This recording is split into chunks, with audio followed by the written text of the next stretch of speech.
हमारी रोज़ाना की गलतियाँ ऐसी होती हैं कि हमें डिप्रेशन का शिकार कर सकती हैं। डिप्रेशन को बढ़ाने वाली कुछ गलतियाँ होती हैं। ये एक मानसिक बीमारी है, हम सभी जानते हैं, जो व्यक्ति को शारीरिक तौर पर भी प्रभावित कर सकती है। आज बात कर रहे हैं कि डिप्रेशन की समस्या किन गलतियों की वजह से बढ़ जाती है। और याद रखिए, ये हमारी ही रोज़ाना की गलतियाँ होती हैं जिनकी वजह से हम डिप्रेशन में चले जाते हैं या फिर डिप्रेशन का शिकार होने लगते हैं धीरे धीरे। और फिर डिप्रेशन हमें इस तरीके से खा जाता है कि ना तो हम जी पाते हैं, ना ही कोई काम कर पाते हैं, बस बेफालतू के विचार ही हमारे दिमाग में चलते रहते हैं। तो ये कौन सी गलतियां हैं जो रोजाना हम कर रहे हैं, जिसकी वजह से हम रोज ही डिप्रेशन का शिकार होते जा रहे हैं, धीरे धीरे करके बहुत ज्यादा अवसादग्रस्त होते जा रहे हैं। ऐसी ही गलतियों के बारे में आज मैं आपको इस वीडियो में बता रही हूँ, जिन्हें ध्यान से सुनिए। और अगर आप भी ये गलतियाँ कर रहे हैं अपनी ज़िंदगी में, यानी कि रोज़ाना, तो इन गलतियों को जल्दी से जल्दी बदल दीजिए। गैर ज़रूरी बातों के बारे में सोचना। दिमाग में गैर ज़रूरी बातों के बारे में ज़्यादा सोचने की वजह से भी डिप्रेशन की समस्या हो सकती है। इसके दौरान व्यक्ति मानसिक तौर पर बीमार महसूस करता है। कई सारी चीज़ें ऐसी होती हैं हमारी ज़िंदगी में जो बिल्कुल ज़रूरी नहीं होती, लेकिन फिर भी हम उन बातों को लेकर सोचते रहते हैं, विचार करते रहते हैं, और एक के बाद एक विचार हमें उससे जुड़े हुए आते ही रहते हैं। विचार थमने का नाम ही नहीं लेते हैं, जबकि ये बातें हमारी ज़िंदगी में बिल्कुल मैटर नहीं करती हैं, बिल्कुल गैर ज़रूरी होती हैं, लेकिन फिर भी हम सोच सोच कर हम खुद ही डिप्रेशन का शिकार होने लगते हैं। इसलिए अगर आप में ऐसी कोई आदत है जो कि गैर ज़रूरी बात है, जो कि आपको नहीं सोचनी चाहिए, जो कि आपको रोज़ आकर परेशान नहीं कर रही है, ऐसी कोई भी आदत है, ऐसी कोई भी बात है, तो उससे दूर होने की कोशिश कीजिए। शारीरिक गतिविधि नहीं करना। फिजिकल एक्टिविटी न करने की वजह से भी लोग डिप्रेशन में चले जाते हैं। इसका कारण तनाव और उदासी होता है, तो बाद में डिप्रेशन का रूप ले लेता है। पहले कोई छोटी सी ही बात होगी, कोई तनाव होगा, बहुत ही छोटे लेवल पर होगा, लेकिन हर वक्त उस बात को सोच सोच कर, तनाव में रहकर या फिर किसी वजह से उदास रह कर भी हम शारीरिक गतिविधि करना छोड़ देते हैं। हम बस सोए रहते हैं और सोचते रहते हैं बेकार की बातों को, या फिर जो बातें हमारी जिंदगी में पास्ट में हो चुकी है उन बातों को हम सोचते रहते हैं, जिससे कि हम शारीरिक गतिविधि यानी कि उठकर कोई काम करना, किसी काम में मन लगाना, कुछ भी चीज़ ऐसी करना जिसमें कि हमारा शरीर पूरी तरीके से काम कर रहा हो, ऐसा कुछ भी नहीं करते हैं, जिससे कि तनाव और ज़्यादा बढ़ जाता है और हम डिप्रेशन का शिकार हो जाते हैं। समय प्रबंधन नहीं करना। ऐसा कहा जाता है कि समय का प्रबंधन सही से न कर पाने की वजह से तनाव बढ़ जाता है। स्ट्रेस ज़्यादा होने की वजह से लोग डिप्रेशन की चपेट में आ जाते हैं।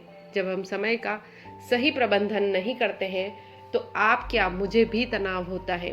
जब हम एक ही चीज़ को नहीं निपटा पाते हैं, जब हम आगे ही नहीं बढ़ पाते हैं, बस वहीं के वहीं अटके हुए रहते हैं और लगता है कि टाइम निकल रहा है और वो काम जो आगे और करना है वो भी पेंडिंग ही पड़ा रहेगा, तो इसलिए तनाव तो होता ही है। इसलिए अपनी ज़िंदगी में एक टाइम टेबल बनाइए कि आज के दिन में मुझे ये काम ख़त्म करने ही है। कोई भी एक अच्छा काम भी कीजिए जिससे कि आपको रिलीफ महसूस हो। समय का प्रबंधन कीजिए और ज़िंदगी में डिप्रेशन से बचिए। सामाजिक संपर्क की कमी। दोस्तों और परिवारों से दूरी बनाने का बुरा असर मानसिक स्वास्थ्य पर पड़ता है। कुछ परिस्थितियों में यह तनाव डिप्रेशन का रूप ले लेता है। जब हम बिल्कुल अकेले रहना पसंद करने लगते हैं, बिल्कुल किसी को नहीं चाहते हैं, किसी के पास जाकर बैठना नहीं चाहते, किसी से बात करना ही नहीं चाहते, तो आप खुद ही सोचिए, जितनी भी परेशानियां होंगी आपको खुद को ही उठानी है।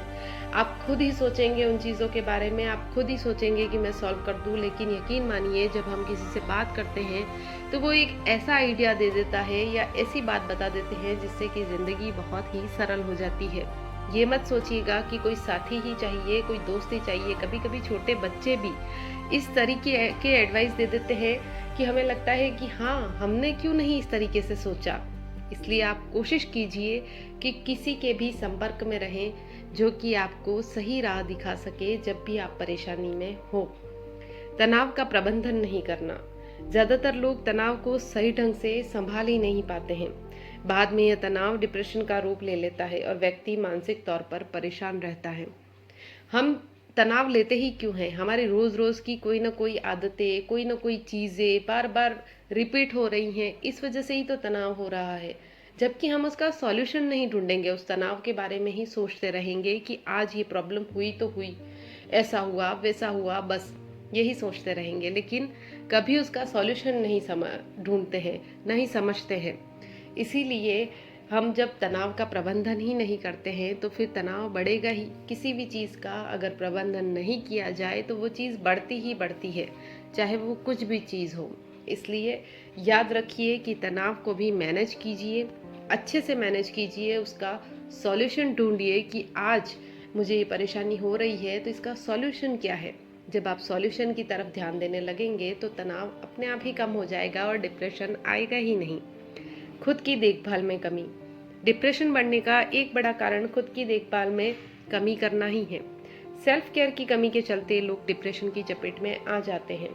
हम हमेशा दूसरों की ही केयर करते रहते हैं, खुद के बारे में नहीं सोचते हैं। और जब हम आज ही अपने बारे में नहीं सोच रहे हैं तो हमारा कल अच्छा होगा ही कैसे। मान लीजिए कि आज आपको पढ़ाई करनी है या आज आपको ऐसा कोई भी ऑफिस का काम करना है जो कि आज ही ख़त्म होना चाहिए, ये आपकी लाइफ के लिए बहुत ज़रूरी है, लेकिन आप दूसरों की केयर करने के चक्कर में खुद की केयर करना भूल गए, खुद का काम करना भूल गए, खुद की चीज़ें करना पीछे कर दिया या अवॉइड कर दिया, तो आप कभी भी वो चीज़ तक पहुंच ही नहीं पाएंगे। जब आप सेल्फ ही नहीं करेंगे कुछ भी चीज़, खुद के लिए ही क्यों नहीं करेंगे, तो फिर क्यों आपको कुछ भी मिले, आप खुद ही सोचिए। और इसके दूरगामी परिणाम हमें भुगतने ही पड़ते हैं। आप किसी को खाना खिला रहे हैं और आप भूखे मर रहे हैं, या फिर आप भूखे रह रहे हैं किसी वजह से, चाहे प्यार से, चाहे किसी भी वजह से, चाहे गुस्से से, लेकिन इसके दूरगामी परिणाम आपको भुगतने पड़ेंगे। आपको कोई ना कोई बीमारी घेर ही लेगी और आप परेशान रहेंगे ही रहेंगे।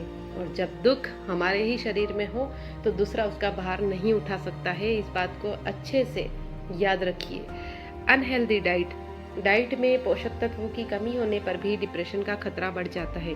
इसके अलावा अनहेल्दी चीज़ों को ज़्यादा खाना भी इस समस्या का कारण हो सकता है। आप खुद ही सोचिए, अनहेल्दी चीज़ें हमारे शरीर के लिए कभी ठीक नहीं होती हैं, लेकिन फिर भी हमें पसंद तो अनहेल्दी चीज़ें ही आती हैं, जबकि जो भी हेल्दी चीज़ें होंगी वो हमें थोड़ी कम पसंद आएंगी। लेकिन हमें ये सोचकर खाना है कि हमारा शरीर हेल्दी चीज़ों के लिए ही बना है, अनहेल्दी के लिए नहीं। ठीक है, कभी कभार कोई चीज़ खा ली जाए तो बात दूसरी है, लेकिन हर वक्त अनहेल्दी चीज़ें खाने से आप डिप्रेशन का शिकार होंगे, क्योंकि आप में मोटापा बढ़ेगा, कोई ना कोई बीमारी होगी, कुछ ना कुछ आपके शरीर में चलता रहेगा, जिसके कारण आपको बार बार डॉक्टर के चक्कर काटने पड़ेंगे और फिर आप परेशान होते रहेंगे और ये ही एक डिप्रेशन का कारण ज़रूर बनेगा। तो ये हैं कुछ गलतियाँ जिनके कारण आप डिप्रेशन का शिकार हो सकते हैं। अगर इनमें से कोई भी गलती आप कर रहे हैं तो प्लीज़ बदल लीजिए उस गलती को, और अगर नहीं कर रहे हैं तो ये आपके लिए बहुत ही अच्छी बात है। आप अपनी आदतों में बदलाव कीजिए और डिप्रेशन से दूर ही रहिए, क्योंकि डिप्रेशन बहुत बुरी तरीके से हिट करता है और मानसिक तौर पे हमें बहुत ज़्यादा कमज़ोर बना देता है। तो डिप्रेशन से दूर रहिए, तब तक खुश रहिए, खुशियाँ बांटिए और अपना ख्याल ज़रूर रखिए।